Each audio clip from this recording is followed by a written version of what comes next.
السلام علیکم ورحمۃ اللہ وبرکاتہ۔ دوستو، آج کی اس ویڈیو میں آپ کے ساتھ چند ایسی بابرکت دعائیں شیئر کرنے جا رہی ہوں جو سونے سے پہلے پڑھنے سے انسان کو روحانی سکون، حفاظت اور اللہ کی رحمت نصیب ہوتی ہے۔ رات کا وقت دعا کی قبولیت کے بہترین اوقات میں سے ایک ہے۔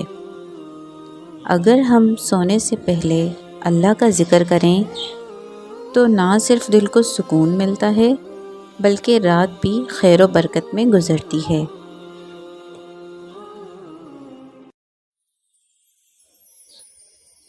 سب سے پہلی دعا ہے لا حول ولا قوت الا باللہ۔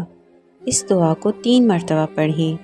یہ دعا انسان کو اللہ کی طاقت پر بھروسہ کرنا سکھاتی ہے اور مشکلات آسان ہونے کا ذریعہ بنتی ہے۔ دوسری دعا ہے لا الہ الا اللہ۔ اسے بھی 3 مرتبہ پڑھیں۔ یہ کلمہ توحید ہے اور اللہ کے ذکر میں سب سے افضل ذکر ہے۔ تیسری دعا ہے اللہم صلی علی محمد۔ اسے 7 مرتبہ پڑھیں۔ درود شریف پڑھنے سے دل کو سکون ملتا ہے اور اللہ کی رحمت نازل ہوتی ہے۔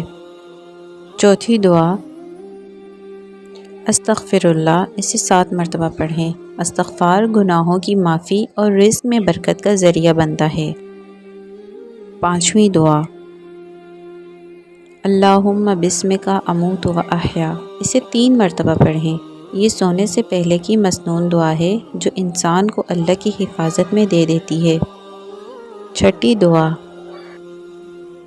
لا الہ الا انت سبحانک انی کنت من الظالمین۔ اسے 3 مرتبہ پڑھیں۔ یہ حضرت یونس علیہ السلام کی دعا ہے جو مشکلات دور کرنے کے لیے بہت بابرکت ہے۔ آخر میں اللہم اغفر لی ذنبی۔ اسے 7 مرتبہ پڑھیں۔ یہ دعا مغفرت اور رحمت کے لیے بہت افضل ہے۔ دوستو، اگر آپ روزانہ سونے سے پہلے یہ دعائیں پڑھیں گے تو انشاءاللہ دل کو سکون، گھر میں برکت اور اللہ کی رحمت نصیب ہوگی۔ اگر آپ کو یہ ویڈیو پسند آئے تو ویڈیو کو لائک کریں، چینل کو سبسکرائب کریں اور کمنٹ میں لکھیں آمین۔ اللہ ہم سب کو ان دعاؤں کی برکت نصیب فرمائے، آمین۔